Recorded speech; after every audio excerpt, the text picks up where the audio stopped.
All right, everybody, here we are again down at Salt River off Palmer Road, River Road.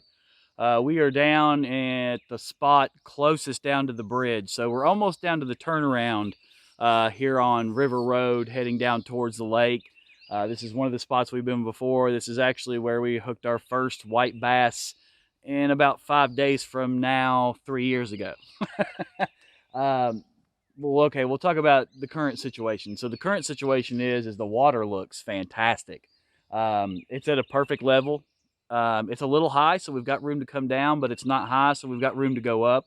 The water clarity is phenomenal. I mean, it's that perfect clearness, but with a little bit of murky green emerald color. It's just basically, this is exactly what I want it to look like when I come down here to white bass fish. Water temps in the lake are still hovering about 51, 52, some places 53. So we've still got some more to come up. I would imagine river water temps are about the same. We had a little bit of a cold rain last night. We've had cold nights below that 55-degree mark.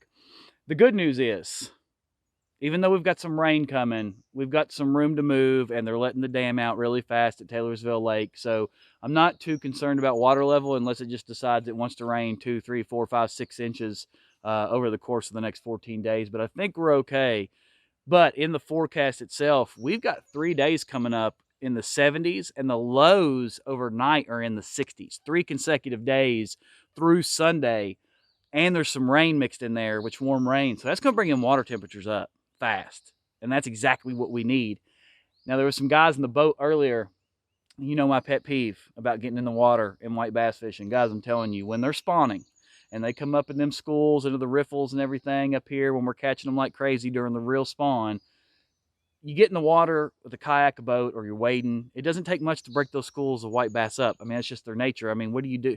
When you see fish and you throw something at them, like there's a school of minnows or something, you throw something at them, they scatter and disperse, and they, same thing happens here. But to each their own. But you can still catch white bass if you're in the water. But I'm saying if you want the most optimal situation of catching white bass, stay out of the water.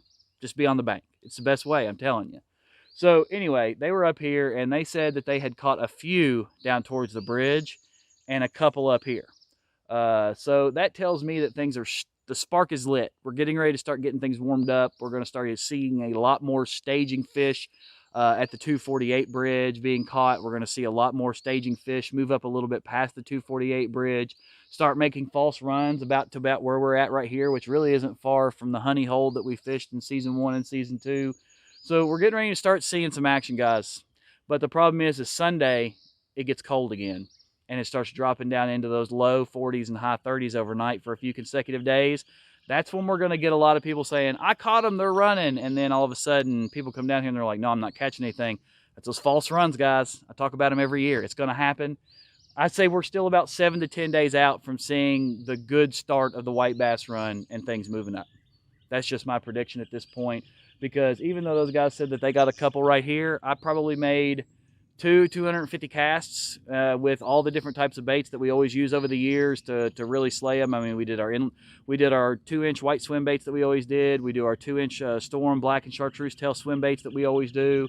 We tried the rooster tails, the freaky franks, not even a bite out of 250 casts. So when the white bass is on 100%, you make 30 casts, you're going to catch 15 fish. That's the white bass spawn. So even if it's not spawn and they're up here staging, out of 250 casts, I should have at least caught 1 male. So I don't think they're up here that maybe it was a hybrid or a couple hybrids they caught, which is more highly potential, but we're doing good. The forecast is set. It's first, second week of April. Every year. It's just the way it is.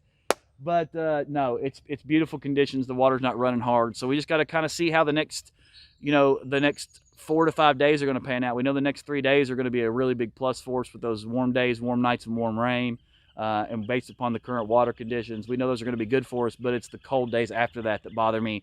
So we've still got about a week to really decide which way this is turning. Are we looking more like the first week of April, or are we looking the second week of April? And we'll know next week. So, and yeah, get out. If you want to try and catch them right now, you're not going to catch them like crazy, but your best bet is to head up to the 248 bridge or come upstream in a boat up towards the 248 bridge and catch them. if you're looking to slay them here on Palmer Road, River Road area where we normally catch them, it's just not time yet. It's just not time yet. I'm sorry. Get out and do some social distancing. Come down here. It's beauty nonetheless. As the water warms up, you're going to start seeing a lot more bait fish up in here. You're going to start catching some smallmouth, some crappie, some sawguy, all kinds of cool stuff. So even though the white bass aren't running yet, come down. Do some social distancing. There's all kinds of people that come down through here every now and then, and you get to chat to them and say hi, and it's just nice considering most people are locked in their houses right now. That's it. That's your white bass update number 3. We'll give you another one in a couple days. Let's let these 3 warm days come in. Let's see what this cold snap does, and then we'll come back down and we'll give you another update. We brought it to you, baby. More white bass action on Salt River in Kentucky. It's 2020. Let's hope this is an awesome year for the run. We'll see you again on Outdoors in the Bluegrass.